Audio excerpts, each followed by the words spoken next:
عرفان صدیقی صاحب، آپ کے ایک ساتھی ہیں خواجہ سعد رفیق صاحب، آپ کی پارٹی کے بڑے سینئر رہنما ہیں. انہوں نے آج ایک مطالبہ کیا ہے. کہتے ہیں جی ٹویٹر پر پابندی ختم کی جائے. نگران دور میں لگائی گئی اس پابندی کا کسی کو کوئی فائدہ نہیں ہوا. جگ ہسائی سے بچا جائے. سیاست کا مقابلہ صرف سیاست سے ہوگا. اب جہاں تک میری اطلاع ہے تو جو پریزیڈنٹ ہیں پاکستان مسلم لیگ نون کے شہباز شریف صاحب، جنہوں نے آج آپ کا نوٹیفیکیشن کیا، وہ وزیر اعظم بھی ہیں. تو خواجہ سعد رفیق صاحب جو ہیں وہ اپنی ہی حکومت سے مطالبہ کر رہے ہیں کہ ٹویٹر پر پابندی ختم کی جائے. یہ اتنا معصومانہ مطالبہ جو ہے وہ کیا وہ خاموشی سے جا کے نہیں کر سکتے تھے حکومت سے؟ ان کو پبلکلی یہ معصومانہ مطالبہ کیوں کرنا پڑ گیا؟ اس لیے کہ آپ ڈسکس کریں.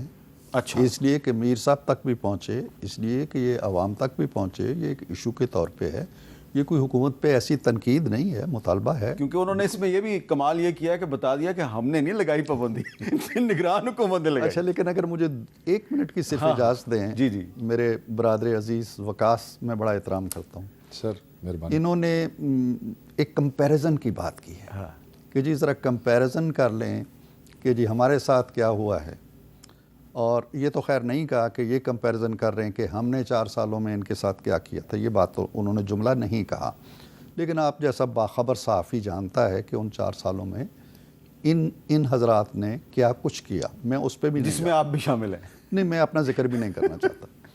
میں کمپیریزن کی جب بات کرتے ہیں نا، مجھے تو کرایہ داری ایکٹ میں پکڑا گیا نا کہ جی تم نے کوئی کرایہ دار رکھا ہوا ہے جو میرا گھر ہی نہیں ہے، اور اس کے کوائف تم نے پولیس میں نہیں دیے، لہذا تمہیں ہتھکڑی لگا کے ہم چکی خانے میں ڈالتے ہیں. ان کی دور حکومت میں ہوا. اور میں نے اس کے لیے مذمت کی تھی. نہیں سر، مذمت کافی نہیں، مذمت میں بھی کر دیتا ہوں جو کچھ آپ کے ساتھ ہو گیا. اس سے کیا ہوگا؟ بات یہ ہے کہ کمپیریزن اس چیز کا نہ کریں. کمپیریزن کرایہ داری کا کریں اور کمپیریزن 9 مئی کا کریں. پاکستان کی پوری ہسٹری کے اندر بڑے بڑے احتجاج ہوئے ہیں، بڑی بڑی تحریکیں چلی ہیں، بڑے بڑے مظاہرے ہوئے ہیں، مارے گئے ہیں لوگ ان تحریکوں کے اندر. بھٹو پھانسی چڑھ گیا ہے. آپ تو پیپلز پارٹی کا حصہ رہے ہیں ایک زمانے میں. میں نہیں رہا سر حصہ. نہیں رہے. کاف لیگ میں تھا میں. ہاں جی، الائنس تھی جی کاف لیگ. تو میں یہ کہتا ہوں کہ بڑے بڑے مظالم ہوئے ہیں، بے نظیر قتل ہو گئی ہیں، مظاہرے ہوئے، گاڑی جل گئی. یہ تنصیبات پہ حملے نہیں ہوئے، اور تنصیبات پہ اکا دکا حملہ نہیں ہوا ہے. پہلی جو پریس کانفرنس آئی ہے فوج کی وہ یہ تھی کہ مور دین 200 پلیسز. یا تو میر صاحب یہ طے کر لیا جائے کہ کور کمانڈر ہاؤس جلانا، جی ایچ کیو پہ حملہ کرنا، کلا بالا آثار پہ فائرنگ کرنا، جو فوج کے طیارے جلانا، فوج کی یادگاریں جلانا، شہداء کے مقبرے جلانا پولیٹیکل ایکٹیویٹی ہے. ڈکلیئر کر دیں کہ یہ پولیٹیکل ایکٹیویٹی ہے. میں پہلا آدمی ہوں گا جو کہوں گا خان صاحب کو باہر نکالو. اگر یہ نہیں ہے اور اس کی بھیٹ چڑھ چکے ہیں، فوج کے افسروں کے خلاف کارروائی ہو چکی ہے، اور آپ کے برطانیہ میں ایک جانگیہ چرانے والی خاتون جب رائٹس ہوتے ہیں تو اس کو تو 3 سال قید ہو جاتی ہے. ایک جو اسپیکر کی کرسی پہ پاؤں رکھ کے کھڑا ہوتا ہے اسے بھی 7 سال قید ہو جاتی ہے، جو بڑے بڑے جمہوریت کے چیمپئن ہیں. آپ 9 مئی کو تاریخ سے خارج کر کے بات کرتے ہیں، کہتے ہیں جی کمپیریزن کرو. کریں کمپیریزن کہ کسی اور پولیٹیکل پارٹی نے 9 مئی کیا ہو. بڑے بڑے مظالم، پارٹیوں پہ پابندیاں لگ گئی. سر آپ کو یاد ہے یہاں لیاقت باغ کے اندر جو نیشنل ANP کا جلسہ تھا یا نیب کا جلسہ تھا، کتنی لاشیں وہ اٹھا کے چلے گئے تھے. انہوں نے تو نہیں جی ایچ کیو پھر نیب پر پابندی بھی لگا دی، پابندی بھی لگی، انہوں نے پھر بھی کچھ نہیں کیا. تو اس کا جواب آپ کو دینا ہوگا. ہم اس سے کترا کے نہیں گزرنے دیں گے. اچھا، اس سے کترا کے نہیں گزرنے. جی اس کا جواب پہلی بات تو یہ ہے، ہم نے ان کو کیا جواب دینا ہے 9 مئی کا. ہمارے لوگ پاکستان کی مختلف دہشت گردی کی عدالتوں میں سینکڑوں نہیں ہزاروں کی تعداد میں روز جواب دے رہے ہیں، روز وہ کیس لڑ رہے ہیں. دینے چاہیے ان کو. جی دے رہے ہیں. ہم نے تو بالکل نہیں مانگا وکیل نون لیگ سے، ہم خود ہی دے رہے ہیں جواب جی. اس میں ہم یہ سمجھتے ہیں کہ تنصیبات پہ، پاکستان کی سالمیت پہ، جہاز پہ اگر اس قسم کے جو چیز واقعات ہوئے ہیں اس کو پارٹی نے بالکل ڈس اون کیا ہے. خان صاحب نے کہا، اس کی ریکارڈنگ بھی موجود ہے، ہم کہہ چکے ہیں 11-12 مئی کو میں نے بیان دیا کہ جو بے گناہ ہیں، جن بیچاروں کا کوئی تعلق نہیں ہے، جو غلطی سے ایک جھنڈا لے کے اگر 14 سال کا بچہ وہاں سے آگے سے گزر گیا اور آج 8 مہینے سے وہ اندر پڑا ہوا ہے، یا وہ لوگ عورتیں جو کہ ایک پرامن احتجاج کا حصہ تھیں اور جن کو نہیں تھا پتہ کہ چیزیں شیپ اپ کیسے ہو جائیں گی، جن کا کوئی اس قسم کے کسی بھی، اگر اول تو ہم سمجھتے کوئی پلان نہیں تھا، اگر کوئی یہ ثابت کر دیتا ہے کبھی کسی عدالت میں ثابت کر دیتا ہے کہ ایسا پلان تھا، تو اگر وہ ثابت ہو جاتا ہے تو جج فیصلہ کریں گے. وہ ججوں کو ہم جواب دے رہے ہیں، ہم نے آپ لوگوں کو کیا جواب دینا ہے؟ آپ لوگ ہم سے یہ جواب کیوں لیتے ہیں؟ ہم 9 مئی کو تاریخ سے نہیں مٹانا چاہتے ہیں. ہم یہ سمجھتے ہیں کہ 9 مئی ہمارے لیے بھی، دیکھیں نا ہمارے لیے کتنا تکلیف دہ دن تھا 9 مئی کے بعد. اور میرا اگلا ایک سوال میرے ایسی ذہن میں آتا ہے، کتنی ہمارے بزرگ ہیں، بڑا احترام ہے ان کا، اور ذاتی طور پہ میرا ان سے تعلق رہا ابھی بھی ہے. میں صرف ایک سوال پوچھنا چاہتا ہوں، بس یہ ایڈے بڑے دہشت گرد سا، کتنے بڑے دہشت گرد، جس طرح نے ذکر کیا 9 مئی تاریخ کیا اور عراق سے نہیں جائے گی، اور یہ ٹھیک ہو پھر تو انہیں الیکشن چوری کیوں کرنا پہ آ جائے؟ عوام پاگل ہے پاکستان دی، ساری عوام پاگل ہے.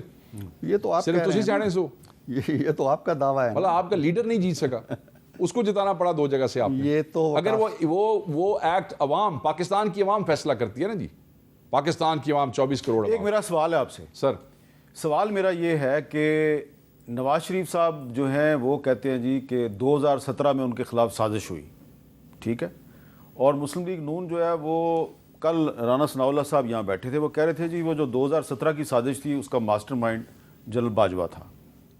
عمران خان صاحب کہتے ہیں 2022 میں میرے خلاف سازش ہوئی، وہ جو نو کانفیڈنس تھی، اور وہ بھی کہتے ہیں ماسٹر مائنڈ جنرل باجوہ تھا. یہ ہماری پاکستان کی تاریخ کا ایک واحد انسان ہے کہ جس پہ مسلم لیگ نون بھی کہتی ہے سازش کا ماسٹر مائنڈ ہے، تحریک انصاف بھی کہتی ہے سازش کا ماسٹر مائنڈ ہے، لیکن دونوں اس کو ماسٹر مائنڈ کہتے ہیں، ماسٹر مائنڈ کی بات کوئی نہیں کرتا، ایک دوسرے پہ الزام بازی کرتے ہیں. دیکھیں حامد بھائی، اس ملک میں ایک آرمی چیف کا نام لے کے یہ باتیں کر دینا، اب تو وہ سابق آرمی چیف کا، چاہے وہ میری پارٹی ہو یا ان کی پارٹی ہو، بڑی بات ہے. یہ بھی تو تبدیلی ہے جی. میں یہ سمجھتا ہوں کہ شاید یہ دونوں ہی ٹھیک کہہ رہے ہیں، اور دونوں میری پارٹی پہ تو مجھے یقین ہے کہ وہ ٹھیک کہہ رہی ہیں. چلیں میں ان کو بھی 2 منٹ کے لیے کہہ دیا، یہ بھی ٹھیک کہہ رہے ہیں.